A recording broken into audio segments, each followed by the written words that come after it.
नमस्कार, आप देख रहे हैं सबसे बड़ा अखाड़ा। आपके साथ मैं हूं शंकर दत्त पंत। देश में कोरोना की दूसरी लहर ने विकराल रूप ले लिया है। अब रोज 3 लाख से ज्यादा केस सामने आ रहे हैं। इसे देखते हुए केंद्र सरकार ने राज्यों और केंद्र शासित प्रदेशों को निर्देश दिए हैं कि वो ज्यादा से ज्यादा प्रसार वाले जिलों में, इस इलाकों में संक्रमण की रोकथाम करें। जहां पर ज्यादा संक्रमण की रफ्तार है वहां पर ज्यादा ध्यान दिया जाए। ऐसे तमाम चीजें वहां पर लागू किया जाए। साथ ही उन जिलों की पहचान भी किया जाए जहां पर पिछले एक हफ्ते में पॉजिटिविटी रेट 10% से ज्यादा थी, जहां अस्पतालों में 60% से ज्यादा बेड भरे हुए हैं। केंद्र की ओर से कोरोना महामारी के लिए गाइडलाइन जारी होने से पहले ही कई राज्यों ने अपने यहां कई कड़े प्रतिबंध भी लगाए हैं, जो लॉकडाउन जैसे ही हैं, जिसमें यूपी है, बिहार है, राजस्थान है, मध्य प्रदेश है, तमिलनाडु सहित कई राज्यों ने लोगों की सुरक्षा के लिए लॉकडाउन और नाइट कर्फ्यू के लिए नई गाइडलाइंस जारी की है। महाराष्ट्र में तो 15 मई तक लॉकडाउन बढ़ा दिया गया है। हरियाणा में 9 जिलों में भी रात 10 बजे से 3 मई की सुबह तक वीकेंड लॉकडाउन रहेगा। अब सवाल यह है कि जब हर राज्य में धीमे धीमे लॉकडाउन के दिन बढ़ा रहे हैं, तो क्या पूरा देश लॉकडाउन की तरफ बढ़ता जा रहा है?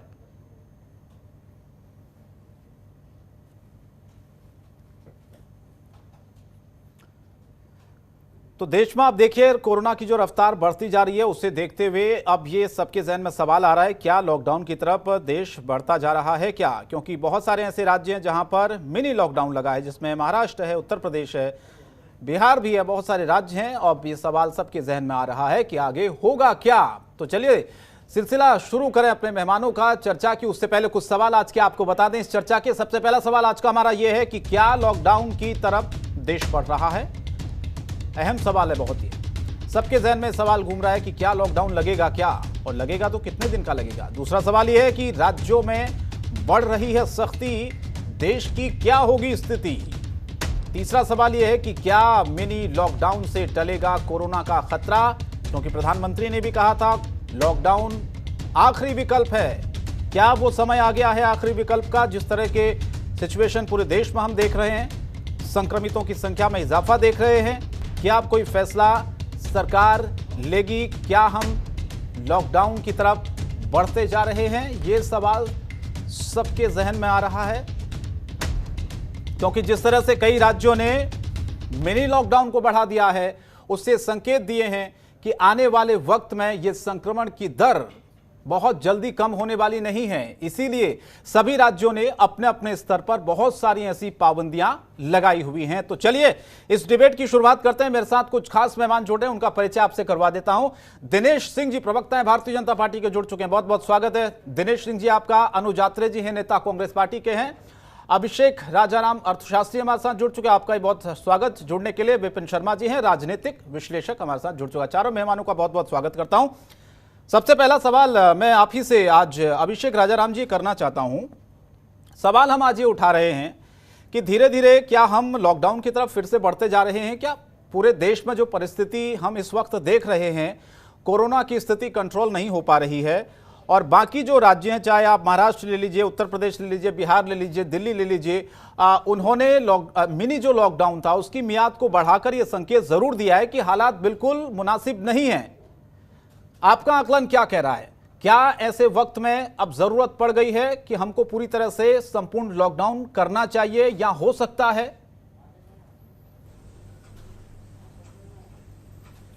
देखिए,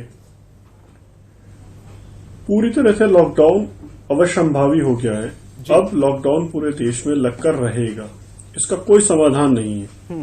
लेकिन इस सवाल का जवाब तो सबको पता है, जनता कह भी रही है कि लॉकडाउन लगा दीजिए। लेकिन सवाल यह है कि इस लॉकडाउन के लिए जिम्मेदार कौन है? वो जनता जो कुछ महीने पहले घूमने निकल गई थी, हर जगह घूम रही थी, सोशल मीडिया कोई सी भी देख लीजिए 3-4 महीने पहले की, आप खूब देखेंगे लोग देश विदेश में घूम रहे हैं। मास्क पहनना लोगों ने कम कर दिया था और कोरोना को सीरियसली लेना बंद कर दिया था। या वो सरकारें जिम्मेदार हैं जिन्होंने रिलीजियस गैदरिंग होने दी या इलेक्शंस में पॉलिटिकल रैलीज करी? कौन रिस्पॉन्सिबल है? और अगर 1 साल बाद भी आज जनता बेड्स और ऑक्सीजन के लिए परेशान है, तो इसके लिए जिम्मेदार जनता कितनी है या सरकारें जिम्मेदार हैं? कोई एक की तो रिस्पॉन्सिबिलिटी लेनी चाहिए। आज आपने 3 लाख से ज्यादा केस बताया जो मोटा मोटा 4 लाख के आसपास पहुंच रहे हैं। अगर हमने कंट्रोल नहीं करा तो हो सकता है हम 4 लाख भी क्रॉस कर जाएं। लेकिन लॉकडाउन से इकोनॉमी पर जो इफेक्ट पड़ेगा वो इकोनॉमी पूरी तरह टूट जाएगी। एमएसएमईज वापस खड़े ही नहीं हो पाएंगे। कितने लोगों का रोजगार जा चुका है, जिनकी पुराने लॉकडाउन में जिनकी दुकानें व्यापार बंद हुए थे वो दोबारा खोलने की स्थिति में पहुंचे ही नहीं। और अब अगर दोबारा से पूरे देश में लॉकडाउन आएगा, जो कि आना ही लग रहा है धीरे धीरे जिस तरह हर स्टेट बढ़ा रही है, तो मुझे नहीं लगता कि ये इकोनॉमी वापस खड़ी हो पाएगी। हम $5 ट्रिलियन इकोनॉमी का टारगेट लेकर चल रहे थे। लेकिन अभिषेक राजाराम जी, फिर विकल्प बड़ा क्या है देश के सामने? क्योंकि प्रधानमंत्री ने भी ये कह दिया था कि आखिरी विकल्प है लॉकडाउन, जब स्थिति संभलेगी नहीं। तो अभी तो हालात वही नजर आ रहे हैं बिल्कुल। या तो देश को बचा ले या फिर इकोनॉमी को बचा ले। है तो इसके लिए देखिए, बात ये नहीं है कि किसको बचाया जाए। प्रधानमंत्री जी ने कहा था जान भी जहां भी, और अगर हमें दोनों को ही बचाना पड़ेगा। हम सिर्फ व्यक्तियों को नहीं बचा सकते, लेकिन इसमें सबसे बड़ी बात समझने की है कि हमें अपनी गलतियां भी ढूंढनी पड़ेंगी। लॉकडाउन तो आना ही है, लेकिन हमें अपनी गलतियां भी ढूंढनी पड़ेंगी और फ्यूचर के लिए ऐसे रेडी होना पड़ेगा कि हमारे देश में तीसरी वेव ना आए। हमारा मेडिकल इंफ्रास्ट्रक्चर अभी दूसरी वेव में भी इतना परेशान हो गया है, थर्ड वेव शायद ना झेल पाए। लंबी लंबी लाइनें हैं, social media, oxygen, death condolences messages, bed नहीं मिल रहे, इससे भरे पड़े हैं। इस स्थिति से हमें आगे आना है और ये नेतृत्व तो बहुत अच्छा है। सारी स्टेट्स के चीफ मिनिस्टर और सब काम कर रहे हैं अच्छे से। हेल्थ मिनिस्टर साहब भी बहुत अच्छे से काम कर रहे हैं। हमेशा ट्वीट पर बता देते हैं कि प्रधानमंत्री जी योद्धा हैं हमारे। ठीक है, दिनेश सिंह जी को मैं इस डिबेट में जोड़ना चाहता हूं। दिनेश सिंह जी, लॉकडाउन अगर लगेगा तो फिर ये नौबत क्यों आई? देश ये सवाल पूछ रहा है, क्योंकि लॉकडाउन तो पहले भी लगा, उसके बाद हालात थोड़ा सा सुधरे, फिर बीच में इतने जल्दी हालात खराब हो गए कि उन्हें संभालना बहुत मुश्किल हो रहा है।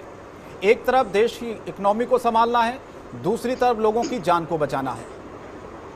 शंकर जी, अभी अभिषेक जी ठीक फरमा रहे थे। देखिए, इसके जिम्मेदार हम सारे लोग हैं, किसी एक पर आप नहीं जिम्मेदारी थोप सकते हैं।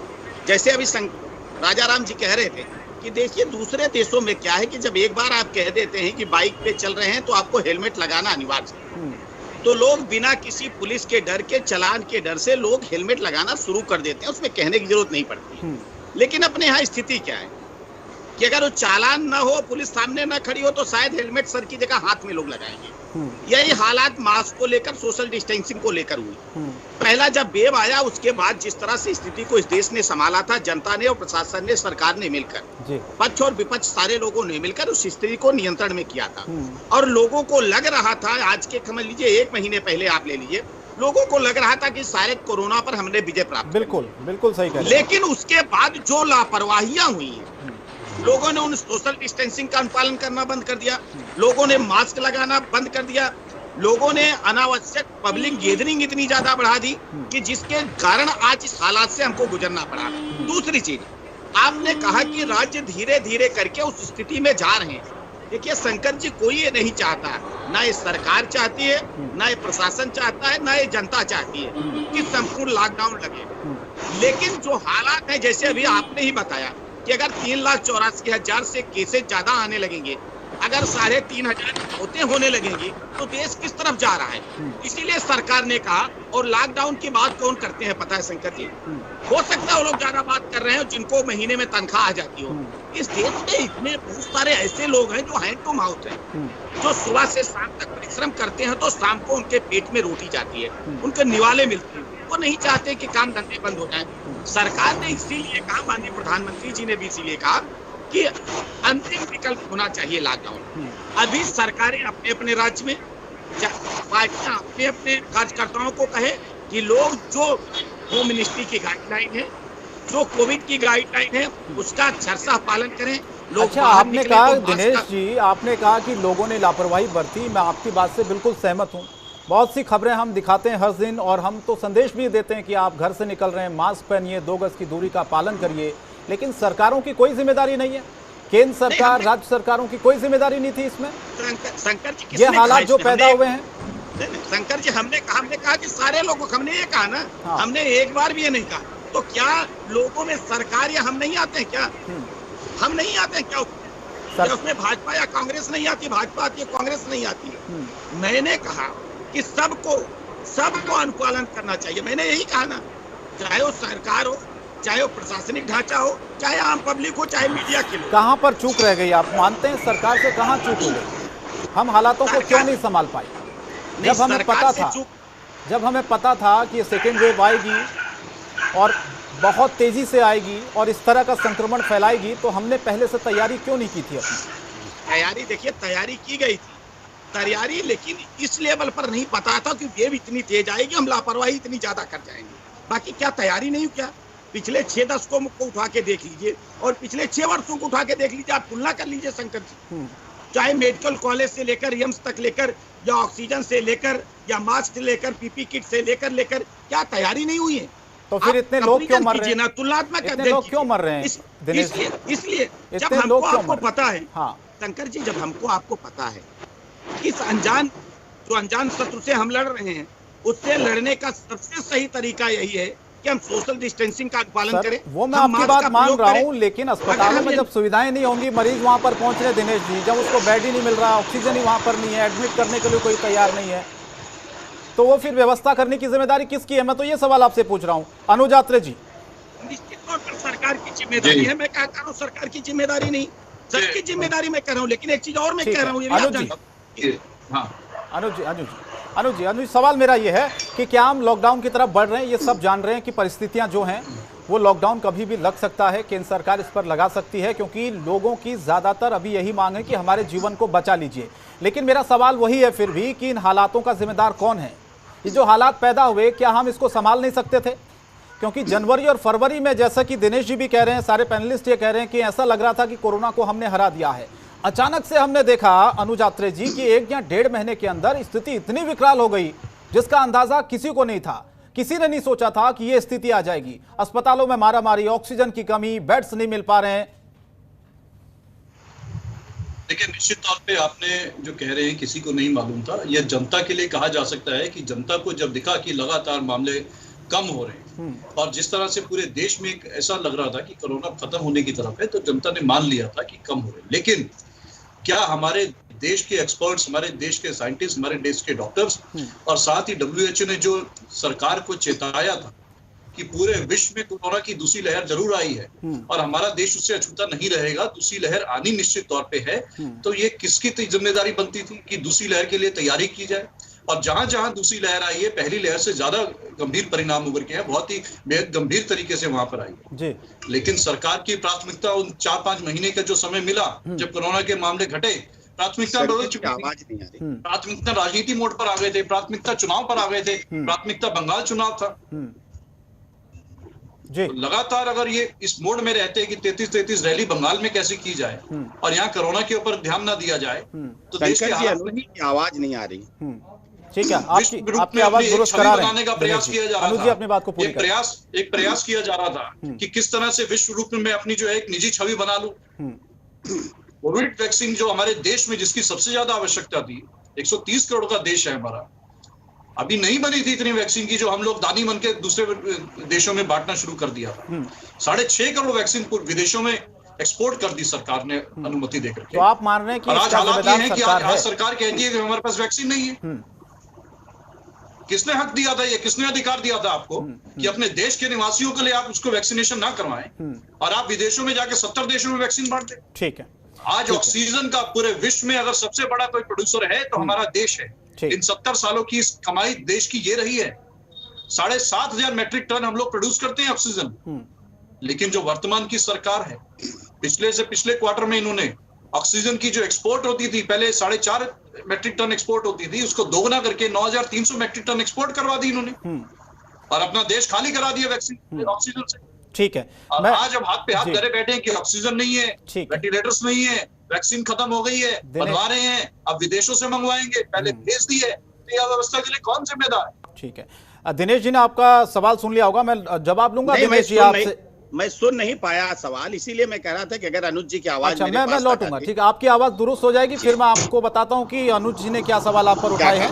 मैं दोबारा से मौका दूंगा अनुज आत्रे जी को। विपिन शर्मा जी को मैं इस डिबेट में जोड़ना चाहता हूं, राजनीतिक विश्लेषक हैं। विपिन जी, लॉकडाउन ही आखिरी विकल्प रह गया क्या? और दूसरी परिस्थिति लॉकडाउन की क्यों आन पड़ी है दोबारा से? पहले तो हमने ये सोचा था कि कोरोना को हमने हरा दिया है, वैक्सीनेशन प्रोग्राम हमने चलाया, वैक्सीन बनाई, बहुत बढ़ चढ़ के हमने खूब दावे किए कि हमारी स्वास्थ्य व्यवस्थाएं दुरुस्त हो गई हैं, हमने एक सबक ले लिया है। क्या यही सबक हमने लिया? शंकर जी, मैं कुछ नई बातें लाना चाहूंगा इस चर्चा में। जो अभी बड़े सम्मानित वक्ताओं ने जो बात बोली अभी, मैं बड़ा सम्मान करता हूं उनका, वो उनका दृष्टिकोण है, हर एक को अपने विचार रखने का हक है। मैं चंद कुछ बातें रखना चाहता हूं। सबसे पहले, क्योंकि आपने सवाल पूछा कि लॉकडाउन कि अब क्या लॉकडाउन का समय आ गया है। देखिए, एक बात समझनी पड़ेगी, हम बार बार हमारे जो स्वास्थ्य चिकित्सक हैं, डॉक्टर्स हैं और हेल्थ वॉरियर्स हैं, वो एक बात बोल रहे हैं, हर्ड इम्यूनिटी, कि आप हर्ड इम्यूनिटी अगर हमने उसको मुमकिन करना है तो वो तभी होगा कि जब हम लॉकडाउन कर दें। क्योंकि अभी क्या हो रहा है कि हम लोग, हमारी सबकी इम्यूनिटी इतनी कमजोर हो गई है कि हम उस संक्रमण को संक्रमित हो जाते हैं। और अब तो ये एयरबॉर्न कहते हैं कि ये जो नया कोरोना की लहर आई है दूसरे चरण में, तो जो ज्यादा जानलेवा है पहले से। और पिछले साल हमने जब देखा, जब कोरोना अपना कहर ढा रहा था, तब तो कम से कम तब भी बोला जाता था एसिम्प्टोमेटिक है, कि लक्षण नहीं भी मिलेंगे तब भी। लेकिन इस बारी जो ज्यादा भयावह स्थिति बनी है वो इस करके बनी है कि आरटीपीसीआर आपकी जो रिपोर्ट्स आ रही हैं वो नेगेटिव आ रही हैं, लेकिन आपके लक्षण सारे बने हुए हैं। आप बीमार हैं, बुखार चढ़ रहा है, आपको सांस की तकलीफ हो रही है, तब जाके एचआरसीटी करानी पड़ रही है, सीटी स्कैन करानी पड़ रहे हैं। तो सोचो, एक तरफ आर्थिक मंदी का वैसे ही दौर चल रहा है, आर्थिक तंगी जो लोगों को जिससे जूझना पड़ रहा है, उसके साथ साथ जब 3 बारी आरटीपीसीआर टेस्ट कराने पड़े, तो आप समझिए मध्यम वर्ग का बंदा कहां जाएगा? गरीबी रेखा के जो नीचे है उसको तो आप भूल जाइए कि उस पर क्या बीत रही होगी। लेकिन मैं ये बोलना चाहूंगा कि तो क्या होना चाहिए? वो अपनी जगह बात सही है चाहिए कि हम लोग जैसे मैं एक मिनट, मैं वही बताना चाह रहा हूं आपको। देखिए, सिक्के के दोनों पहलू होते हैं और हमारे को समझना पड़ेगा कि ये जो राष्ट्रीय आपदा आई है हम सब लोगों के सर पर, काले बादल मंडरा रहे हैं हमारे देश पर, तो यहां पर यह समझना पड़ेगा कि यहां पर हमारे को आपस में तालमेल बिठाना पड़ेगा। अभी पिछले जो कोरोना का कहर था उससे क्या सबक सीखा है हमने? वहां पर भी आरोप प्रत्यारोप का दौर चलता रहा। अपनी सोच को सकारात्मक करना पड़ेगा। यहां पर राजनीति से ऊपर उठ के अगर हमने इस देश को इस संकट से उभारना है, कोरोना काल से, क्योंकि इस समय पूरे विश्व में सबसे ज्यादा अगर कोरोना से जो ग्रस्त है वो मुल्क हमारा है, और यहां पर ये चीज हम बोलने लग जाएं कि हमने कूटनीति में बदलाव क्यों ले आए। अरे भाई, आपके अगर 40 मुल्क हिंदुस्तान की मदद कर रहे हैं, वो मदद इसलिए कर रहे हैं क्योंकि आड़े वक्त में जब आपदा इन मुल्कों पे आई थी, कई मुल्कों पे, तो हिंदुस्तान हमेशा खड़ा था। एक आवाज पर हिंदुस्तान वहां पर उनके साथ, उनको कंधे से कंधे मिला के हिंदुस्तान ने उनकी मदद करी थी। तो वो अलग बात है कि 2004 में जब सुनामी आई थी, हमारे पूर्व प्रधानमंत्री मनमोहन सिंह ने बिल्कुल, जो बहुत समझ रखते थे, बहुत बड़े अर्थशास्त्र थे, तो उन्होंने बिल्कुल उस समय मना कर दिया, लेकिन तब स्थिति अलग थी। अभी इस समय हमने जान बचानी है, जान बची तो लाखों पाए। हम क्यों, जान है तो जान है, सबसे पहले जान बचानी है। यहां पर ये नहीं देखना कि हमने किससे मदद ले रहे हैं। अरे कमाल की बात है, अगर हमने जापान को मदद करी थी, इंडोनेशिया को मदद करी थी, श्रीलंका को मदद करी थी, 2005 में जब कश्मीर में भूचाल आया था, पीओके में हमने मदद दी थी, हमने फिर बहुत लंबी है, जापान को हमने मदद दी है। एड्स ग्रांट्स की बात करें, अगर आज अमेरिका, जर्मनी, फ्रांस, रशिया हम लोगों की मदद कर रहे हैं, ऑक्सीजन सिलेंडर्स और यहाँ क्रायोजेनिक टैंकर्स आ रहे हैं, ऑक्सीजन प्लांट्स आ रहे हैं, और वो जो इमरजेंसी ड्रग्स हैं, मेडिसिनल पैक्स आ रहे हैं, तो इसका तो स्वागत होना चाहिए। और देखिए कितनी दुर्भाग्यपूर्ण बात है, जब टीकाकरण, मैं 2 बातें बोलना चाहूंगा, जब टीका आया और वहां पर हम इंतजार कर रहे थे कि कैसे छुटकारा मिले हमारे को इस दुश्मन का, मानवता के दुश्मन कोरोना से, तो वहां पर भी राजनीति होने लग गई। अरे हम टीका, कुछ लोग वरिष्ठ नेता बोलने लगे टीका नहीं लगवाएंगे हम। अरे भाई, कोई भाजपा के दफ्तर में बनाया? ओए, हमारे महान वैज्ञानिकों ने बनाया टीका। लेकिन अब तो यहाँ पर ये उस चीज से बचना चाहिए। आज उसी टीके के लिए हम जान की आफत पड़ी हुई है। अब तो राज्य कह रहे हैं कि इनके पास टीका ही नहीं है। मैं देखिए वो बिल्कुल वो बात तभी तो फटकार लगी है। अरे माननीय सर्वोच्च न्यायालय ने तभी तो केंद्र सरकार से पूछा है कि आप पहले तो ये रैशनल समझाइए, ये लॉजिक समझाइए कि क्या कारण है कि जो प्राइसिंग को लेकर, वैक्सीन की प्राइसिंग को लेकर, एक बात मेरे को बोल देने दीजिए क्योंकि आपने सवाल पूछा था लॉकडाउन को लेकर और अर्थव्यवस्था को लेकर। देखिए पहले बात अलग थी, पहले ये बोला गया था कि आपको अर्थव्यवस्था को भी पटरी पे लेके आना है और कोरोना को भी सचेत भी रहना है और साथ में अपना अर्थव्यवस्था की भी जीविका नहीं रहेगी तो आधे लोग तो भूखमरी से मर जाएंगे। लेकिन यहां पर अब समझना पड़ेगा वो स्थिति पहले वाली नहीं है।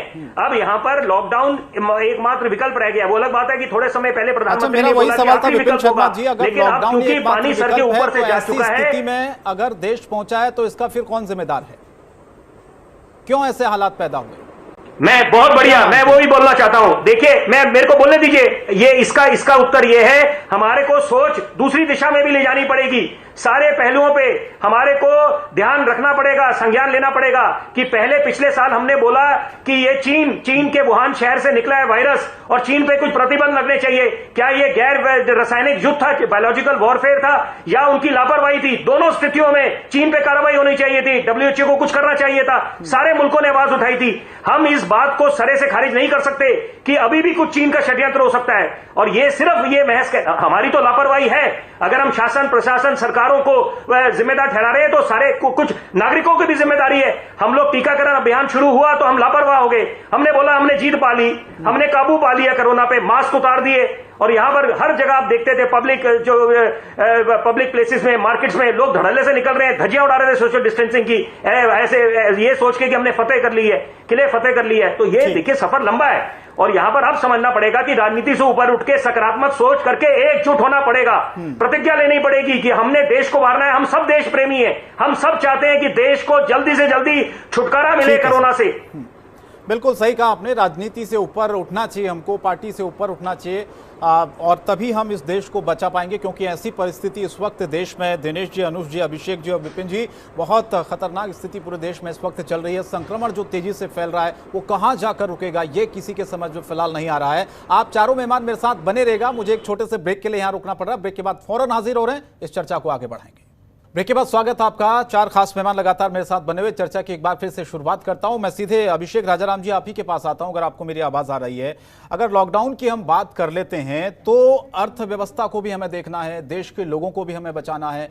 पहले ही जब लॉकडाउन लगा था उसके बाद इकोनॉमी किस तरह से धराशायी हुई, यह हम सबके सामने सबसे बड़ा उदाहरण है। अगर फिर से लॉकडाउन लगता है देश में तो फिर हम इस अर्थव्यवस्था को कैसे मजबूत कर पाएंगे, स्ट्रॉन्ग कैसे कर पाएंगे? और दूसरा जो सबसे बड़ा संकट है बेरोजगारी का, वो क्या नहीं बढ़ेगा इस लॉकडाउन में? ये दोनों ही बातें आपकी सही हैं। अगर दोबारा लॉकडाउन लगा, मैंने पहले भी बोला था, आज अभी भी बोल रहा हूं, बहुत सारे MSMEs ऐसे होंगे जो बिजनेस दोबारा शुरू कर ही नहीं पाएंगे, परमानेंटली उनका बिजनेस खत्म हो जाएगा जी। और इसके लिए लॉकडाउन कोरोना के इक्विवेलेंट या उससे ज्यादा जिम्मेदार है फाइनेंस मिनिस्ट्री। ड्यू डेट्स नहीं बढ़ा रहे। आज 30 अप्रैल है, 1-1.5 महीने से लोग चिल्ला रहे हैं GST portal, MCA portal, income tax portal, compliance portals ठीक से काम नहीं करते, चलते नहीं है। GST रेट्स नहीं घटाए गए और आप देखिए GST रेट उन चीजों पर लिया जा रहा है जिनको किस समय माफ करने की जरूरत है। हिंदुस्तान में आप भी जानते हैं बहुत सारी पिक्चरें तक टैक्स फ्री कर दी जाती है क्योंकि एंटरटेनमेंट होता है, लेकिन ऑक्सीजन, वेंटिलेटर, इन पर GST लिया जा रहा है। और तो और हेल्थ इंश्योरेंस पर जो कोरोना के लिए स्पेसिफिक लिया जा रहा है उस पर 18% GST है। क्यों नहीं माफ करा जा रहा है? हिंदुस्तान पहला ऐसा देश है जो वैक्सीन के पैसे ले रहा है। आप याद कीजिए, पोलियो, चिकन पॉक्स, इनका वैक्सीनेशन पहले हुआ है। पोलियो वाले तो आज भी घर घर जाकर पिलाते हैं। क्या कोई पैसे लेते हैं आपसे? नहीं लेते। गरीब आदमी टेस्ट कोरोना के करवाता ही नहीं। मैं अपने बहुत सारे दोस्तों को ऐसे को जानता हूं जिनके परिवार में कोरोना हुआ और उन्होंने एक बार सबके टेस्ट करवा कर कहा कि यार दोबारा टेस्ट नहीं करवा रहे, बहुत पैसे लग रहे हैं। मिडिल क्लास की हालात बहुत खराब हो चुके हैं। बहुत अहम सवाल आपने उठाया राजाराम जी। सरकारें सुन नहीं रही। और आप सोचकर देखिए, अभी एक रिपोर्ट आई है कि जहां 95-96% ये क्लास 1 के जो कॉलेजेस थे वहां 95-96% लोगों को जॉब मिल जाती थी। एक रिपोर्ट अभी 3-4 दिन पहले आई है जिसमें बताया गया है कि इस बार जो कैंपस खत्म हुए वो दिसंबर तक खत्म हुए, दिसंबर 20 तक, और ऑफर लेटर 86% को मिले, जिनमें से कि 66% बच्चों की डेफर कर दी गई ज्वाइनिंग डेफर कर दी गई। इसका मतलब वो जो नौकरी से पैसा कमाने वाले थे वो कमा नहीं पाए, उनकी क्रय शक्ति घट गई, परचेसिंग पावर घट गई। आज से 2 साल पहले जब ऐसा नहीं कि कोरोना नहीं आता तो इकोनॉमी अच्छी चल रही थी, इकोनॉमी में स्लो डाउन था। जब स्लो डाउन था तो डिमांड सप्लाई गैप था, तो डिमांड बढ़ानी थी। डिमांड बढ़ाने के लिए इंडिविजुअल आदमी के हाथ में पैसा दिया जाता है, उसका इनकम टैक्स कम करके, जीएसटी रेट कम करके, पेट्रोल के जो टैक्स है वो कम करके। लेकिन इस फाइनेंस मिनिस्ट्री ने क्या करा, सप्लाई और बढ़ा दी। कॉर्पोरेट टैक्स दुनिया जीवन में सबसे कम रेट पर है, इतने कम रेट पर आज तक कभी नहीं हुआ। 1,45,000 करोड़ रुपए का पैकेज उठाकर कंपनीज को दे दिया गया, जबकि ये इंडिविजुअल्स को देना चाहिए था। अभी तक उन्होंने इनकम टैक्स का रेट इंडिविजुअल के लिए कम नहीं करा। जब इनकम कम हो गई है, कृपा करके अगर आप इनकम टैक्स का रेट कम करेंगे तो उसके हाथ में पैसा ज्यादा बचेगा। ठीक है, लेकिन ये तो सिर्फ लोन डीएस से खोलकर बैठे हैं। ठीक सर। आत्मनिर्भर भारत का 20 लाख करोड़ का लोन पैकेज था, उसके बाद इम्प्रेस के लिए लोन पैकेज आ गया। ठीक है राजाराम जी, जवाब ले लेता हूं। दिनेश जी जवाब दीजिए। एक बहुत अहम सवाल राजाराम जी ने उठाए, कई सारे टेस्टिंग को लेकर, वैक्सीन को लेकर। ये तो विपक्ष बार बार ये मांग करता रहा आपसे कि फ्री क्यों नहीं कर देते हैं आप लोग। बिल्कुल, अनुज जी ने भी कोई सवाल उठाया था लेकिन मैं सुन नहीं पाया था। जरा अनुज जी की बात अगर आप जी संक्षेप में बता दे तो मैं उत्तर दे। जी आप बोलिए, फिर मैं जाऊंगा अनुज जी के पास। जी नहीं, उन्होंने कुछ सवाल उठाया था, ठीक है, मैं उसका भी जवाब दे। देखिए, मुझे जहां तक लगा अनुज जी की बात मेरी बात तक पहुंच नहीं पाई थी, तो लेकिन उन्होंने कहा कि सरकार जिम्मेदार है। एक बात आपके माध्यम से समझ में आई थी, अगर सरकार जिम्मेदारी है तो कई राज्यों में अनुज अत्रे जी की भी सरकार है, फिर सरकार जिम्मेदारी होगी। महाराष्ट्र में सरकार है इनकी, छत्तीसगढ़ में इनकी सरकार जिम्मेदार है, फिर स्वीकार करें सरकार जिम्मेदार है। और दूसरी चीज, अभी जो राजा राम जी सवाल, देखिए कहने के लिए बड़ा आसान होता है, हम भी बैठकर तरह तरह की बातें यहाँ कह सकते हैं, जैसे अभिषेक जी कह रहे हैं। आप कह रहे हैं कि इंडिविजुअल इनकम टैक्स का आपने नहीं घटाया, आपने जीएसटी नहीं घटाया, आपको सब चीजों में सब्सिडाइज रेट चाहिए, आपको हर चीजें सस्ते रेट पर चाहिए, आपको लॉकडाउन में भी जो भी नौकरी पेशे वाले लोग हैं उनको पूरी तनख्वाह चाहिए कि नहीं चाहिए। आप मुझे बता दीजिए, सरकार कोई नोट छापने की मशीन है क्या? और ऐसी वैश्विक महामारी में इन सारे इंफ्रास्ट्रक्चर को खड़ा करने के लिए भी आपको संसाधन चाहिए, आपको पैसा चाहिए, तो कहां से आएगा? कोई ऐसा ना, इसी ने व्यवस्था सरकार के पास कौन सी है? ये जो टैक्स है, डायरेक्ट या इनडायरेक्ट टैक्स, वही तो स्रोत है सरकार के, कि सरकार कहते रिजर्व बैंकों का आप नोट छापते रहिए रात दिन, नहीं छाप सकती ना। इस तरह से जो पढ़े लिखे लोग हैं, जब इस तरह आप अपनी जिम्मेदारी से पल्ला झाड़ रहे हैं दिनेश जी, सीधे सीधे। मैं कहां पल्ला झाड़ रहा हूं? मुझे समझाइए ना, कोई मुझे समझाए। नहीं राजा राम जी, कोई एक चीज समझाए, कोई सरकार किसकी जिम्मेदारी थी? शंकर जी, मैं सरकार की, बिल्कुल सरकार जी, मैं इनसे सवाल पूछना चाहता हूँ।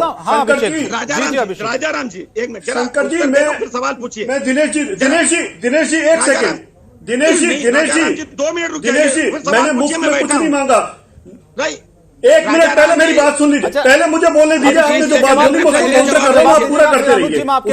उसके बाद मैंने आपसे ये नहीं कहा कि आप कुछ मुफ्त में दें। हो गया सवाल, मैं ये नहीं कह रहा हूँ, आपने कहा, मैं ये कह रहा हूँ। अभिषेक जी पूछिए। इस देश मैंने ये कहा कि आपने कॉर्पोरेट टैक्स रेट कम क्यों करे, आपने इंडिविजुअल के टैक्स रेट कम क्यों नहीं करे? इस देश में हर तीसरे जिले में मेडिकल कॉलेज भी स्थापित करना है। आप इस देश में सबसे तेजी के साथ सड़कें भी बननी है, इस देश में सबसे तेजी के साथ रेलवे भी बनना है। जिम्मेदारी है ना दिनेश जी, सरकार को, अगर जनता ने सरकार को चुना है तो कौन करेगा, आप ये बताइए। शंकर जी मैं क्या मैं कर रहा हूँ, इसलिए मैं कह रहा हूँ। शंकर जी मेरे को 1 मिनट दे दीजिए बस। शंकर जी एक मिनट जरा रुक जाइए ना, जिस पर हम लोग आज चर्चा कर रहे हैं। और दूसरी चीज, पूरे मुल्क में कोई एक देश बता दीजिए जब सरकार कोई अच्छा काम करता है। मैं इसको कांग्रेस और भाजपा नहीं करना चाहता था चर्चा को, ये वैश्विक महामारी सबके लिए है, लेकिन कौन सा ऐसा देश था कि जो अगर वैक्सीन किसी देश ने डेवलप किया तो विपक्ष ने उस पर सवाल खड़ा किया हो? हिंदुस्तान को छोड़कर कौन सा ऐसा देश था जब वैश्विक महामारी में सरकार ने लॉकडाउन लगाया तो सवाल किसने खड़ा किया था? कौन सा ऐसा देश है जब लोगों को हौसला अफजाई करने के लिए सरकार ने कहा ताली बजाओ तो सवाल किसने खड़ा किया था? जब सरकार ने कहा सोशल डिस्टेंसिंग का अनुपालन कीजिए, मास्क लगाइए, तो सवाल किसने खड़ा किया था?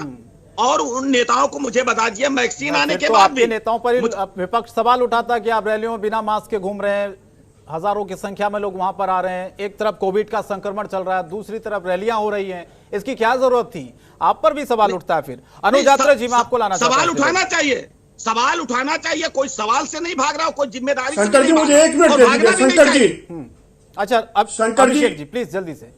हाँ शंकर जी 1 मिनट दे दीजिए बस। दिनेश सिंह जी, एक सवाल आपसे है।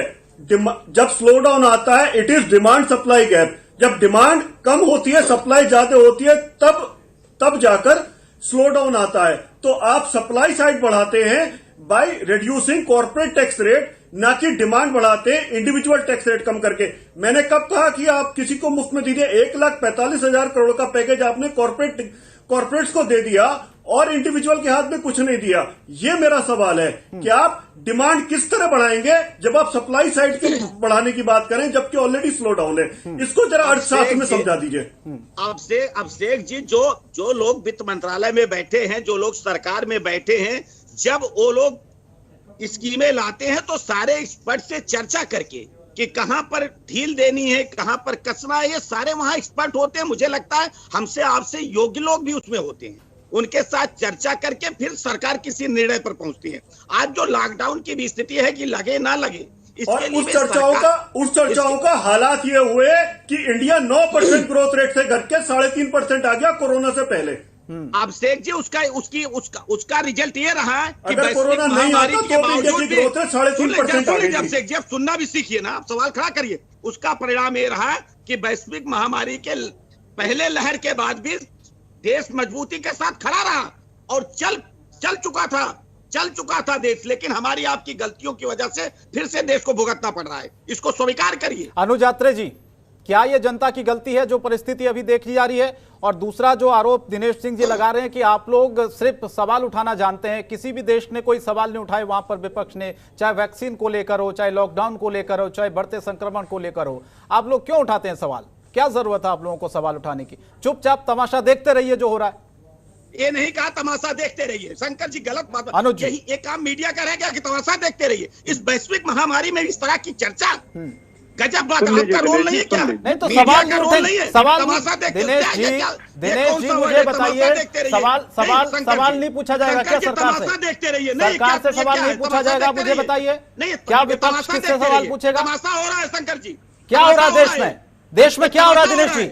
शर्म नहीं आती? देश में तमाशा नहीं हो रहा तो क्या हो रहा है बताइए? आप इसको तमाशा आप बताइए ना, देश में क्या हो रहा है इस वक्त? आपने कहां पर लाखों देश को आपने कहां लाकर खड़ा कर दिया? तो देश में क्या हो रहा है बताइए? शमशान में जगह नहीं है, अस्पतालों में डॉक्टर्स नहीं है, बेड उपलब्ध नहीं है, ऑक्सीजन नहीं है, तो देश में हो क्या रहा है? सब कुछ ठीक है क्या? तमाशा लग रहा है। क्या लग रहा है आपको? आप ही बताइए फिर। सब कुछ ठीक है? ठीक होता तो हम आप बैठकर चर्चा करते। बिल्कुल अब कही आपने सही बात। बिल्कुल मैं यही आपसे बोल रहा हूँ, ये जिम्मेदारी लेनी होगी, आप जैसे लोग मानना होगा। लोग हैं बहुत बढ़िया दिनेश जी, महामारी बहुत बढ़िया दिनेश जी, बहुत बढ़िया। प्रयास को तमाशा करें। मैं बिल्कुल सरकार के प्रयास को तमाशा नहीं कह रहा हूँ, मैं ये कह रहा हूँ कि जो हालात अभी देखे जा रहे हैं, ये देश में क्या हो रहा है? शंकर जी, देश में अभी क्या हो रहा है मुझे बताइए? क्यों ऐसी परिस्थिति आ गई, हम दोबारा से लॉकडाउन की तरफ बढ़ते जा रहे हैं? कौन है इसका जिम्मेदार मुझे बताइए? आप लोग कह रहे हैं कि आम जनता जिम्मेदार है, आप लोग कह रहे हैं कि आम जनता ने लॉकडाउन का पालन नहीं किया है, बिना मास्क लगाए घर से बाहर निकलती है, जनता पर डाल देंगे आप सब कुछ। सरकार की कोई जिम्मेदारी नहीं है। मैंने एक बार भी नहीं कहा। अनुज यात्रा जी, शंकर जी पहले हमारे ओपनिंग रिमार्क आप चलाइए, हमने कहा हम सब जिम्मेदार हैं। बिल्कुल हैं, आप भी हम भी हैं। सवाल आप तमाशा कह रहे हैं। अनुज यात्रा जी, सवाल का जवाब देना चाहते नहीं क्योंकि जिम्मेदारी ये महसूस करते नहीं। ये भूल जाते हैं कि आज ये सत्ता पक्ष में बैठे हैं, देश की जनता ने इनको मैंडेट दिया है सरकार करोड़ की वसूली करने वाले महीने में कोरोना से लड़ेंगे। सरकार अपना जवाब न दे करके आज भी विपक्ष से जवाब पूछती है। दिनेश सिंह जी जैसे भारतीय जनता पार्टी के प्रवक्ता आकर के चैनल पे कांग्रेस से जवाब पूछते हैं, क्या कांग्रेस सरकार चला रही है? वो कह रहे कि आप सवाल क्यों उठाते हैं? ऐसा सवाल उठाने का वक्त नहीं अनुज यात्रा जी, सबको मिलकर काम करने का वक्त है। मैं आपको एक छोटे से एक अखबार की कटिंग दिखा दूं, जरा आप अगर चाहें तो अपने कैमरामैन को बोलिए जूम करके दिखा दें। जूम है आपका। विदेशों में भी भारत की इस समय आज हमारी थू हो रही है और देश के प्रधानमंत्री के ऊपर प्रश्न उठाए जा रहे हैं तमाम विदेशों में कि इनकी नाकामयाबियों की वजह से और इनकी सोच समझी की ना समझी की वजह से देश में कोरोना फैल गया। ठीक, जो गलतियां 2020 में दोहराई गई थी उनसे सबक ना लेकर के 2021 में भी वही गलतियां दोहराई गई। लगातार 33 रैली करने के लिए तो बंगाल के चुनाव में समय था, लेकिन जब तक देश में 2.25 लाख केसेस नहीं बढ़ गए, दूसरे देश के प्रधानमंत्री के पास समय नहीं था कि कोरोना की महामारी से लड़ाई में एक बैठक कर ली जाए दिल्ली में। 2.25 लाख केस से जब पार हो गए और हजारों लोग मौत के ग्रास में चले गए, अनुज यात्रे जी अपने नेताओं को रोक लिए होते रैलियां करने से ना। बंगाल में जाते हैं तो हजारों लोगों के सामने बिना मास्क के रैली चुनाव करते आयोग के हैं। पास एक बार भी डिस्टेंसिंग याद नहीं आपके नेता गए एक बार, वर्चुअल आपको बताइए ना बैठ के यहाँ लेक्चर देने की बात दूसरी करे शंकर जी। कांग्रेस के राष्ट्रीय अध्यक्ष गए चुनाव आयोग के पास। इन सब बातों को भूली नहीं है। आज जिस तरह से व्यवस्था का माहौल लेकिन अनुज जी सब कुछ तो केंद्र में नहीं डाल सकते ना, कुछ तो जिम्मेदारी राज्यों को भी लेनी होगी। आपकी राज्यों में भी सरकारें हैं अनुज यात्रे जी, वहां पर अगर संक्रमण बढ़ता जा रहा है तो आप ये तो नहीं कह सकते केंद्र सरकार ने वहां पर संक्रमण बढ़ा दिया है। वो तो आप राज्य सरकारों की भी तो जिम्मेदारी है ना वहां पर कि किस तरह से उसको कंट्रोल किया जाए, कितना आप लोगों से पालन करवा रहे हैं, कितना आप वहां पर सख्ती दिखवा रहे हैं। जिम्मेदारी है और जिम्मेदारी के साथ काम किया तो मानिए फिर आप भी अगर जिन जिन राज्यों में संक्रमण बढ़ा है, जहां जहां आपकी सरकारें हैं, वहां के जिम्मेदार आप लोग भी हैं। मैं जवाब दे तो देखिए, बिल्कुल जिम्मेदारी है, सबकी जिम्मेदारी सामूहिक जिम्मेदारी है, कलेक्टिव जिम्मेदारी है और हम अपनी जिम्मेदारी से भाग नहीं रहे। हमारे जहां जहां हमारी सरकारें हैं, मुख्यमंत्री बिल्कुल काम कर रहे हैं। लेकिन जब एपिडेमिक आता है देश में, जब देश में पैंडेमिक आता है तो वो किसी एक राज्य में नहीं आता और किसी एक राज्य की जिम्मेदारी नहीं होती। वहां पर यूनाइटेड होकर के देश की जिम्मेदारी बनती है और उसके लिए सबसे बड़ी भूमिका वहां की केंद्र की सरकार की आ जाती है कि किस तरह से इस महामारी में लड़ा जाए, राज्यों को साथ लेकर के लड़ा जाए। आप आज मुझे ये बता दीजिए देश का कौन सा ऐसे राज्य है जहां पर ये नहीं फैला है? कोई एक ऐसा राज्य बता दीजिए जहां पे अस्पतालों की स्थिति ठीक है, जहां पर ऑक्सीजन की आपूर्ति हो रही हो, जहां पर रेमडेसिविर आराम से मिल रहा हो, जहां पर वैक्सीनेशन आराम से हो रहा हो, जहां पर ऑक्सीजन वेंटिलेटर्स की दिक्कत ना आ रही हो, जहां पर दवाइयों की ब्लैक मार्केटिंग ना हो रही हो और जहां पर शमशान और कब्रिस्तानों में भीड़ ना लगी हो, शवों का अंबार ना लगा हो। तो हम ये कहना चाहते हैं कि ये तेरी सरकार मेरी सरकार बंद करके सरकार केंद्र सरकार को जिम्मेदारी से आगे आना चाहिए, जिम्मेदारी से काम करना चाहिए, राजनीति से ऊपर उठ के करना चाहिए। ये राजनीति का समय नहीं है, हम लोग राजनीतिक बात करना नहीं चाहते। हम लोग नहीं चाहते कि कल एग्जिट पोल पूरे देश की मीडिया ने दिखाया और भारतीय जनता पार्टी के तमाम नेताओं ने चैनलों पर बैठ करके खूब खुश हुए। ये उत्सव का समय नहीं है दिनेश जी, ये संकट का समय है, ये दुख व्यक्त करने का समय है। ठीक है, लोगों की जाने जा रही हैं दिनेश जी, आप लोग आपदा में उत्सव मना रहे हैं। उत्सव का माहौल दिनेश जी जवाब दीजिए, फिर विपिन शर्मा जी के पास जा रहा हूँ तुरंत। शंकर जी, आपदा में उत्सव मनाने का काम शायद राष्ट्र मैं इस चर्चा को कभी कांग्रेस और भाजपा नहीं करना चाहता, क्षमा करिए। बिल्कुल, हाँ, लेकिन बिल्कुल हमारे मत करिए, मैं भी गुजारिश कर रहा हूँ सर प्लीज। लेकिन उत्सव मनाने कौन जाता है? बता देना इनके राहुल गांधी कब टीका लगवाए, कब उन्होंने कांग्रेस पार्टी के कार्यकर्ताओं से अपील किया, एक बार बता तो देना जाता है। उत्सव वो मनाते हैं जो दूसरे देश में चले जाते हैं, जो दूसरे नहीं बताया ना। राहुल गांधी जी टीका कब लगवाया बताइए ना? सरकार को मनाया है नहीं, 45 वर्ष से ऊपर है कि नहीं? शंकर जी पूछे ना इनसे। अरे अनुज जी, मैं सवाल पूछ रहा हूँ ना, किया है आप कह रहे हैं, मैं पूछ रहा हूँ ना, आप उसकी निंदा कर विपक्ष जिसने भी किया है उत्सव जिसने भी मनाया इस देश में। इतने बड़े पार्टी के नेता हैं, उन्होंने टीका लगवाया, टीका लगवाया। सब निंदा, अरे बताइए ना, आप निंदा कीजिए, टीका लगवाया। मैं कह रहा हूँ आप उत्सव की निंदा कीजिए ना दिनेश जी, बात को घुमाइए मत। आप उत्सव मना रहे हैं पूरे देश में, लोगों की जाने जा रही है, शमशान घाट और कब्रिस्तान भरे पड़े हैं, आप उत्सव मनाने आप उत्सव मनाने बताइए टीका लगवाया। उत्सव मनाने वालों टीका लगवाया, जिन्होंने उत्सव शब्द का प्रयोग किया, टीका लगवाया बताया कीजिए ना, है हिम्मत तो। अरे अनुज जी बताइए, टीका लगवाया तो कहाँ लगवाया? शंकर जी मैं उत्सव की निंदा करता हूँ दिनेश जी, नहीं हम निंदा टीका लगवाया। अरे टीका लगवाया बताइए ना, अरे टीका लगवाइए आप। चलिए मैं राहुल गांधी जो उत्सव मनाने जाते हैं मैं उसकी निंदा करता हूँ। टीका लगवाया हो तो दिखाए हो। देश में राहुल गांधी ने टीके का सबसे पहले स्वागत किया, वैक्सीनेशन का टीका लगवाया। देश के साइंटिस्ट, देश के डॉक्टर्स का स्वागत किया है। क्या टीका लगवाया? शंकर जी पूछिए ना। अनुज यात्रे जी, ये सवाल बनता है दिनेश जी की तरफ से। एक तो टीका लगवाने की बात कर रहे हैं आप, बढ़ चढ़ कर कह रहे हैं कि वैक्सीनेशन होना चाहिए, पहले उसको टीका नहीं लग सकता। जरा जाके जानकारी कीजिए, उसके बाद सवाल यही पूछ रहे हैं। जिस व्यक्ति को कोरोना की बीमारी हो गई हो, क्या वो 28 दिन से पहले टीका लगवा सकता है क्या? नहीं, टीका कब आया? रुक जाइए, बहुत सही सवाल नहीं लगवाया। शंकर जी टीका कब आया? वालों को टीका विपिन शर्मा जी कुछ बोला? शंकर जी जरा इनसे पूछ लीजिए कितने कब उनको पॉजिटिव को टीका कब आया पता है ना? विपिन जी टीका कब आया? ठीक है सर, दिनेश जी आ रहा हूँ आपके पास। विपिन जी बहुत देर से वेट कर रहे हैं। विपिन जी मुझे शंकर जी की बात का जवाब देने दीजिए, बहुत अहम बात की उन्होंने। मैं जवाब देता हूँ दिनेश जी, सुन लीजिए। 1 अप्रैल के बाद 60 साल से नीचे वालों को टीका लगाना आपकी सरकार ने अलाउ किया या उससे पहले कर दिया था? बताइए, बिल्कुल बताइए। तो उससे पहले कैसे लगवाते राहुल गांधी? मैं और ये उसके कह बाद रहा उनको हूँ कोरोना पॉजिटिव हो गए वो। नहीं चुनाव में आप लोगों ने चुनाव में चुनाव में उत्सव मना रहे थे आप, गुमराह तो मत इस करिए। शंकर जी कुछ अहम बातें मेरे को भी बोलने दीजिए, साझा करने दीजिए। शर्म नहीं आती है शंकर जी। जी विपिन जी बोलिए। नेता उत्सव मनाने। ठीक है, आप दोनों को रोक रहा हूँ, दिनेश जी और अनुज यात्री जी। शंकर जी अगर ये लोग शांत रहे तो मेरे को कुछ, आपको आवाज आ रही है विपिन जी? मेरे को बिल्कुल आवाज आ रही है। जी बोलें। देखिए, मैं बहुत कुछ अहम बातें बोलना चाहता हूं। ये बड़े सम्मानित प्रवक्ता हैं जी और मैं इनका आदर करता हूं। लेकिन देखिए, सबसे पहले अगर ये लोग आज कम से कम एक कथनी और करनी में फर्क नहीं होना चाहिए। बोला तो जा रहा है कि हम लोग हम लोग सब तालमेल बिठाएंगे, लेकिन ये जब अनुज जी बड़े वरिष्ठ प्रवक्ता हैं, जब वो बोलते हैं कि केंद्र सरकार को आगे आना चाहिए, तो उनको एक ही स्वर में ये भी बोलना चाहिए कि केंद्र सरकार, राज्य सरकारों सबको आगे आना चाहिए और सबको एक स्वर मिलाना चाहिए। ये सिर्फ हम बोले जब श्रेय लेने की आती है बात तो होड़ लग जाती है, और जब पल्ला झाड़ने की बारी आती है जिम्मेदारी, तो बोलो ये हमारी बात नहीं है गलती, ये केंद्र सरकार की, राज्य सरकारों की गलती है। तो यहाँ पर जनता को इससे संतुष्टि नहीं मिलने वाली। मेरे को पहले बोलने दीजिए। आप लोग जब बोल रहे थे मैं बिल्कुल शांत, मैं सबकी बात कर रहा हूँ। अभी चीखने चिल्लाने से काम, मैं पता नहीं कहां चर्चा जा रही है, पहले मेरे को बोलने तो दीजिए। मैं ये बोलना चाहता हूं, यहां पर आज समय की पुकार है, आप बात करें कि कैसे लॉजिस्टिक्स का अभाव जो है, हमारे जो लॉजिस्टिक्स का अभाव है, हमारे में जो लॉजिस्टिक्स का अभाव है, ऑक्सीजन की नहीं कमी है, ये समझना पड़ेगा। यहां पर यह समझना पड़ेगा कि सिलेंडर्स की कमी थी, लॉजिस्टिक्स की कमी थी कि कैसे पहुंचाया जाए, क्या करा जाए, व्यवस्था कैसे सुधारी जाए। अभी भी ये चीज है, अभी भी देर नहीं हुई है। देखिए, जो जान मान का नुकसान हुआ है उसकी कभी भरपाई नहीं हो सकती।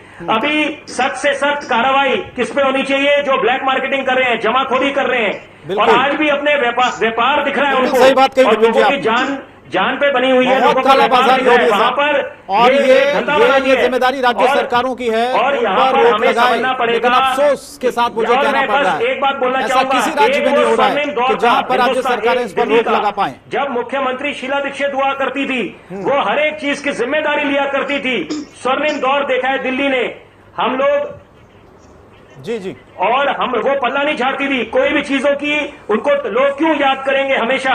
वो जो 1998 से लेकर 2013 तक दिल्ली की मुख्यमंत्री रही, और उनको हर एक जो दिल्ली का विकास हुआ उसको उनको श्रेय जाता है।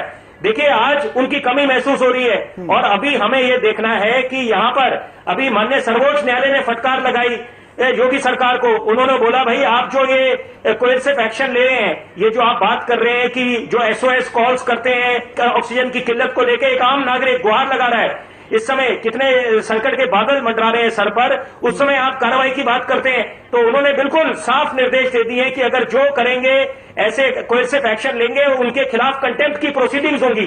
तो यहां पर सरकार, जब योगी सरकार ने बहुत अच्छे कदम लिए हैं, जहां पर वो अगर लॉ एंड ऑर्डर की बात करते हैं, सिंघम, उनकी पुलिस की सिंघम की छवि बनी, लेकिन यहां पर संवेदना दिखाने की आवश्यकता है। ये समय है संवेदना दिखाएं। लोग बेवजह नहीं मैसेज कर रहे। सोशल मीडिया, हम डिजिटल इंडिया की बात करते हैं, आज सोशल मीडिया का सदुपयोग करना है। अगर लोग आपस में हेल्पलाइन चला रहे हैं, मैं special commissioner of police Delhi से बात कर रहा था, रॉबिन हिबू से, वो दो तरफा काम कर रहे हैं। कितना बेहतरीन कि देखिए, जो एक कार्रवाई कर रहे हैं जमाखोरी और ब्लैक मार्केटिंग के खिलाफ, और साथ में 24 घंटे वो लगे हुए हैं जो हेल्पलाइंस में लोगों को एक पुल का काम कर रहे हैं इस समय की। किसी को ऑक्सीजन चाहिए, सिलेंडर चाहिए, कॉन्सेंट्रेटर चाहिए, वहां पर देखिए कमाल की बात है ऐसी। और कितने दिल्ली पुलिस के जवानों ने अपनी जान खोई है। तो यहां पर हम किस चीज का इंतजार कर रहे हैं? अभी भी राजनीति थमने का नाम नहीं ले रही। यहां पर क्या अभी हम चाहते हैं कि और लाशों के ढेर लग जाए? एक बात जब हम खुद बोलते हैं कि यहां पर शमशान घाटों में भी इस समय लोगों की कतार है लंबी, कि वो कैसे अपने परिजनों का अंतिम संस्कार करें, कब्रिस्तानों में लंबी कतारें। अस्पताल तो छोड़ दीजिए कि कब उनको वहां पर एक बेड मिलेगा या उनको ICU में दाखिला मिलेगा या वेंटिलेटर मिलेंगे, वो तो दूर की बात है। तो ये स्थिति बन गई है। अब कम से कम ये प्रतिज्ञा ले लेनी चाहिए कि हम एकजुट होंगे।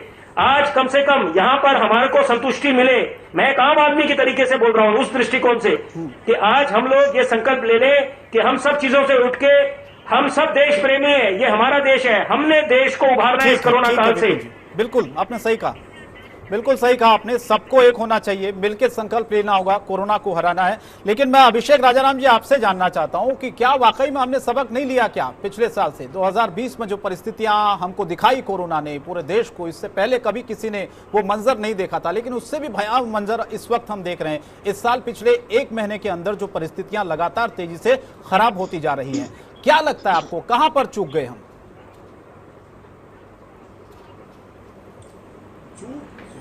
देखिए, छोटा जो होता है वो बड़ों का अनुसरण करता है।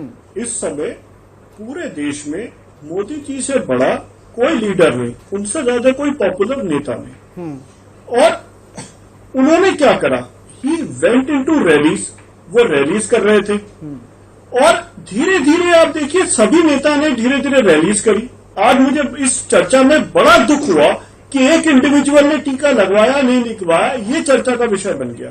ये चर्चा का विषय नहीं होना चाहिए। हमारी चर्चा का विषय होना चाहिए कि क्या हमने लाखों लोगों की जान हम बचा सकते हैं, उसके लिए हमें एक्शन क्या लेने चाहिए, हम ऐसे क्या काम करें कि हमें लॉकडाउन अगर आए, जो कि लग रहा है कि आएगा, तो क्या हम उसमें पिछले साल के एक्सपीरियंस से सीख कर कुछ अच्छी तरह से लॉकडाउन ले आए जिसमें हमें कुछ समस्याएं कम हो, हम थोड़ी सी इकोनॉमी भी बचा सके, लोगों की जान भी बचा सके। कहीं ऐसा नहीं हो कि हमने पिछले साल जो लॉकडाउन लगाया वैसा ही कड़ा लॉकडाउन इस साल भी लग जाए, लेकिन हमने कोई सबक नहीं सीखा।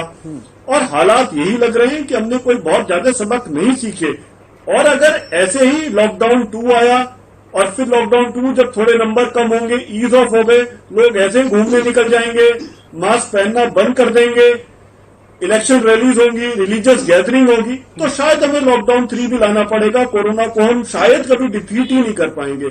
उसके लिए सारी सरकारों की जिम्मेदारी तो बनती है, लेकिन उससे ज्यादा पब्लिक की जिम्मेदारी बनती है, जो मास्क को पहने, दूरी रखे, सैनिटाइजर का प्रयोग करे। ये सब हमारी अपनी जिम्मेदारी है। लेकिन वो बेचारा कैसे काम करे जिसके पास जो सुबह काम करता है तो शाम को रोटी मिलती है, वो कैसे घर बैठ सकता है? आप वो उनकी स्थिति भी सोचिए, जो मजदूर है, मिडिल क्लास का आदमी है, लोअर मिडिल क्लास का आदमी है, कैसे काम करेगा? ठीक है सर। अनुज आत्रे जी, तो ये सरकारों को भी सोचना है, सोचना है जी। अनुज आत्रे जी, पूरा सरकारों पर हम जिम्मेदारी डाल दें तो ये ठीक नहीं है। बहुत सारी लापरवाहियां जनता ने भी की है, ये आप भी जानते हैं, हम भी जानते हैं, दिनेश जी भी जानते हैं, अभिषेक जी भी जानते हैं, विपिन जी भी जानते हैं। बहुत हद तक लापरवाहियां हुई हैं। प्रशासन को बहुत कठोर होना पड़ा है, कई बार सख्त नियम तक लगाने पड़े राज्यों में। और यही वजह है कि मिनी लॉकडाउन में बहुत सारी ऐसी पाबंदियां लगाई गई हैं ताकि लोग मान जाएं। बार बार अपीलें कर रही है, हम स्टूडियो से बैठ के रोज अपील करते हैं, हर खबर बताने से पहले जनता से अपील करते हैं कि बाहर निकलने से पहले आप मास्क पहनिए, सोशल डिस्टेंसिंग का पालन करिए, लेकिन वो दिखता कहीं नहीं। अनुज आत्रे जी, तो सब कुछ सरकारों पर डाल देना ये भी तो संभव नहीं है ना, ये भी तो ठीक नहीं है। जिम्मेदारी सबको अपनी अपनी लेनी होगी। देखिए, निश्चित तौर पे जनता की भी जिम्मेदारी बनती है। बिना जनता की भागीदारी की कोई भी अभियान, कोई भी मुहिम, कोई भी महामारी से लड़ा नहीं जा सकता है, चाहे किसी की भी सरकार हो। लेकिन मैं ये कहूंगा कि हम ठीकरा जनता के ऊपर फोड़ दें, वो भी उचित नहीं है। जिस तरह से जब लॉकडाउन के बाद अनलॉक किया गया, एक स्टेज बाय स्टेज अनलॉक किया, और हमारी ऊपर केंद्र सरकार से जब गाइडलाइंस आती रही, अनलॉकिंग की गाइडलाइंस आती रही और सब कुछ खोल दिया गया, जब सब कुछ अनुमति दे दी गई और केसेस लगातार कम होने शुरू हो गए, मार्च में आते आते जो है केसेस बहुत खत्म हो चुके थे। तो इस तरह इस माहौल में आप क्या चाहते हैं कि जनता को हम कहें कि इस माहौल में भी घर पे बैठे रहें, काम ना करें? देश का अपना रोजी रोटी की तो वैसे संकट के बादल छाए हुए हैं, आर्थिक मंदी से जूझ रहे हैं लोग, महंगाई से जूझ रहे हैं, तो जनता को कहीं ना कहीं बाहर निकलना पड़ रहा था। और उस दौरान जिस तरह से अनलॉकिंग की स्थितियां हो गई, सब कुछ खोल दिया गया, मॉल खोल दिए, पिक्चर हॉल खोल दिए, सब कुछ खोल दिए, तो रह क्या गया? चुनाव की रैलियां हो रही हैं, हजारों लोगों की रैली होकर के जो है देश के बड़े नेता जो है हाथ जोड़ के प्रसन्नता व्यक्त कर रहे हैं कि आपका इतनी भारी संख्या में आना मैं अपना सौभाग्य मानता हूँ। तो फिर जनता से क्या अपेक्षा की जाए जब वहाँ सट के लोग खड़े हैं? कोई मास्क नहीं लगा रखा, कोई सोशल डिस्टेंसिंग नहीं किसी ने कर रखी, और वही चीज हमारे टीवी चैनल्स के माध्यम से, सोशल मीडिया के माध्यम से जब देश की जनता देख रही है, और उसके बाद हम जनता से कहें कि आपने क्यों नहीं मास्क पहना, आपने क्यों नहीं डिस्टेंस मेंटेन किया, तो मुझे लगता है वाजिब नहीं होगा। दिनेश जी, जाते जाते एक आखिरी कमेंट आपसे लेना चाहता हूं मैं। आप हालात सुधरेंगे कैसे? और दूसरा सवाल जो अनुज अत्री जी ने उठाया है, रैलियों में बिना मास्क के रैलियां हो रही हैं, सोशल डिस्टेंसिंग की धज्जियां वहां पर उड़ाई जा रही हैं, फिर वो सवाल पूछ रहे हैं कि आपके लिए रैलियां जरूरी है, देश की परवाह नहीं है, लोगों की जान की परवाह नहीं है, ये सवाल उठा रहा विपक्ष। देखिए बिल्कुल, अब शेख बहुत संक्षेप में जवाब दीजिएगा प्लीज। जी जी बिल्कुल। अब शेख जी ने कहा था कि एक नेता ने टीका लगाया कि नहीं लगाया, विषय नहीं होना चाहिए। देखिए, नेताओं को लोग फॉलो करते हैं। अगर एक पार्टी का कोई नेता है तो उसके कार्यकर्ता, उसके वोटर उसको फॉलो करते हैं। यही जब टीका आया तो एक पार्टी के नेता प्रेस कॉन्फ्रेंस करके कहे कि नहीं टीका नहीं लगवाएंगे, तो उसका परिणाम क्या जाता है ये भी जानते हैं कि निगेटिव फैलने में बहुत समय बहुत जल्दी फैलती है, लेकिन पॉजिटिविटी फैलने में समय लगता है। अब आता हूँ अनुज यात्रा के बाद। अनुज जी जरा, अनुज जी जरा प्रेस कॉन्फ्रेंस करके कहा टीका नहीं लगवाना। अरे अनुज जी, मैं कहता हूँ अनुज जी सुनिए, लिखिए, मैं बता रहा हूँ नेता का नाम, नेता का नाम, नेता का नाम बता रहा हूँ, नेता का नाम बता रहा हूँ, नाम बता रहा हूँ, नाम बता रहा हूँ, समाजवादी पार्टी के नेता अखिलेश यादव ने, जरा सुनिए ना, अरे अखिलेश यादव ने कहा कि भाजपा का टीका हम नहीं लगवाएंगे, हमारी सरकार आएगी। जरा सुनिए ना, एक मिनट बोलिए, हिम्मत रखिए। अरे वो सब जनता जान रही है, और दूसरे एक नेता आपके हैं टीका आज तक नहीं लगवाया। तीसरी बात जो अनुज यात्रा जी ने सवाल उठाया, जरा एक मिनट रुक जाइए ना, फिर अरे सवाल आपने किया, जवाब ले लीजिए ना। 1 अप्रैल को आपने टीका अलाउ किया, जरा रुकिए और उसके बाद जरा रुकिए, कोरोना हो गया, नहीं वो लगवाएंगे इटली में जाके, बनाए कि 28 दिन से पहले नहीं लगवाएंगे, पता है, तो कहाँ से लगा देगा? आप लगवा दीजिए, आप लेके जाइए, अभी आप बोलिए अपनी सरकार को अलाउ कैसे लगवाएंगे। ठीक है सर, ठीक है दिनेश जी मेरे पास वक्त कम है, वक्त कम है, इस डिबेट को नहीं रोकना चाहूंगा, आपने अपनी बात को रखा। जी जी मैं शंकर जी आपने कहा प्लीज एक लाइन में, प्लीज शंकर जी, अगर सरकार समाज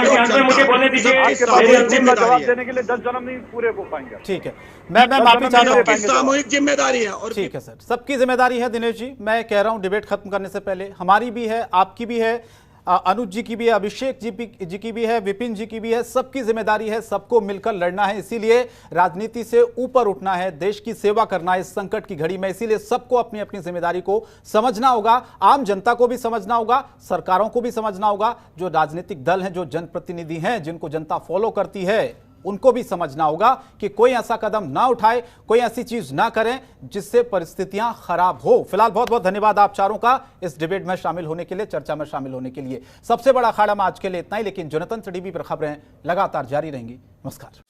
खबरों के निष्पक्ष विश्लेषण के लिए सब्सक्राइब करें Jantantra TV and press the bell icon. Never miss any update.